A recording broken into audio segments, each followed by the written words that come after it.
ଅନେକ ଲୋକମାନେ ନିଦ୍ରାରେ ଶୋଇବା ସମୟରେ ସେମାନଙ୍କ ନିଦରେ ଘୁଙ୍ଗୁଡ଼ି ମାରିବାର ଅଭ୍ୟାସ ରହିଥାଏ।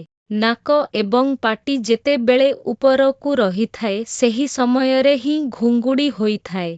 ଘୁଙ୍ଗୁଡ଼ି ମାରିବାର ଅନେକ ଫାଇଦା ରହିଛି କିନ୍ତୁ ଏହାର ଶବ୍ଦ ନିଜ ପରିଜନମାନଙ୍କ ପାଇଁ ସାଧାରଣତଃ ଖରାପ ହୋଇଥାଏ। ଘୁଙ୍ଗୁଡ଼ି ସେତେବେଳେ ହୁଏ ଯେତେବେଳେ ଆମର ବାୟୁମଣ୍ଡଳରୁ ଅଧିକ ଅକ୍ସିଜେନ ନେବାର ଆବଶ୍ୟକତା ପଡ଼ିଥାଏ।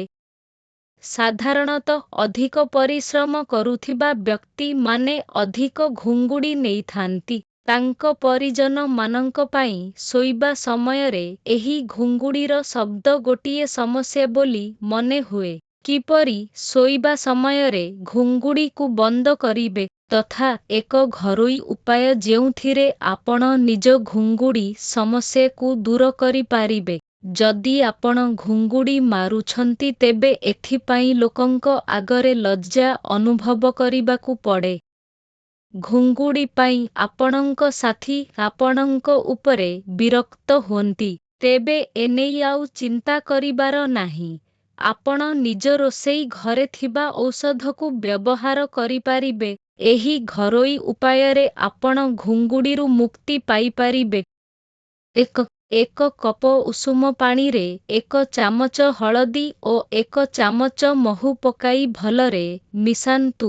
ପ୍ରତିଦିନ ରାତିରେ ଶୋଇବା ପୂର୍ବରୁ ଏହି ପାଣିକୁ ପିଅନ୍ତୁ।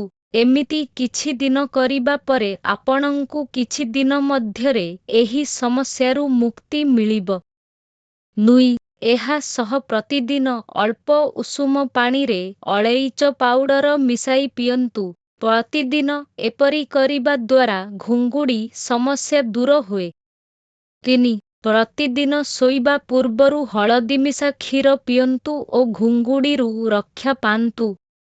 4. ଶୋଇବା ପୂର୍ବରୁ ପୁଦିନା ତେଲର କିଛି ବୁନ୍ଦା ନାକରେ ଲଗାନ୍ତୁ।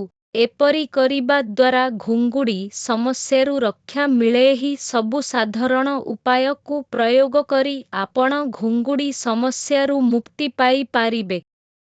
ଆପଣଙ୍କୁ ପସନ୍ଦ ଆସିଥିଲେ ଲାଇକ୍ କରି ଦିଅନ୍ତୁ, ମତାମତ ଜଣାନ୍ତୁ ଓ ଅନ୍ୟମାନଙ୍କ ସହ ସେୟାର କରନ୍ତୁ।